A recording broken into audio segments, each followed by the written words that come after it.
السلام علیکم، welcome to اپنی ویڈیو چینل۔ آج کی اس ویڈیو میں آپ کو بتاؤں گا کہ مرنے کے بعد آنکھیں کھلی کیوں رہ جاتی ہیں اور فرمان مصطفیٰ صلی اللہ علیہ وآلہ وسلم کیا ہے۔ جاننے کے لیے ویڈیو پوری دیکھیں۔ اکثر دیکھنے میں آیا ہے کہ میت کی آنکھیں کھلی رہ جاتی ہیں۔ اس کا جواب یہ ہے کہ حضرت محمد صلی اللہ علیہ وسلم نے دیتے ہوئے اللہ کی اس راز سے قیامت تک آنے والے انسانوں کو آگاہ فرما دیا ہے۔ آپ صلی اللہ علیہ وآلہ وسلم نے فرمایا کہ جب کوئی شخص فوت ہو جاتا ہے تو اس کی آنکھیں ایسا منظر دیکھ رہی ہوتی ہیں جو کہ زندہ کو بھی نظر نہیں آتا۔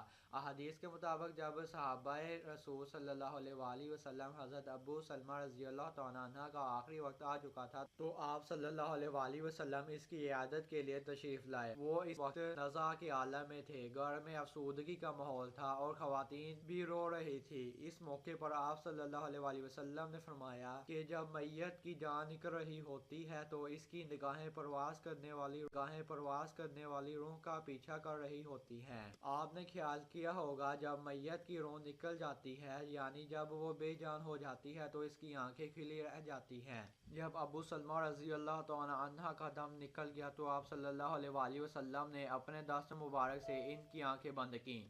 اس موقع پر جو خواتین رو رہی تھی آپ صلی اللہ علیہ وآلہ وسلم نے ان کو فرمایا کہ آپ اپنے لیے بد دعا نہیں بلکہ دعا مانگیے، کیونکہ فرشتے بھی میت اور اہل خانہ کی دعا یا بد دعا پر آمین کہتے ہیں۔ حضرت ابو سلمہ رضی اللہ تعالیٰ عنہ کے نام آپ صلی اللہ علیہ وآلہ وسلم نے کچھ یوں دعا مانگی کہ اے اللہ ابو سلمہ کی مغفرت کر دے اور اہل جنت میں ان کا درجہ بلند کر دے، پس ماندگان میں ان کا قائم مقام ہو جا۔ اے رب العالمین ہماری اور ان کی مغفرت فرما، قبر میں ان کے لیے کشادگی کر دے اور اسے منور کر دے۔ یہ حضرت ابو سلمہ رضی اللہ تعالیٰ عنہ پہلے شخص تھے جن کی نماز جنازہ کے دوران آپ صلی اللہ علیہ وآلہ وسلم نے 9 تکبیریں کہیں۔ اگر آپ کو ہماری ویڈیو پسند آئے تو لائک اور شیئر ضرور کریں اور اس کے ساتھ ہی اس چینل کو سبسکرائب کریں تاکہ ہماری کوئی بھی ایسی آنے والی ویڈیو سب سے پہلے آپ تک پہنچے۔ Thanks for watching this video.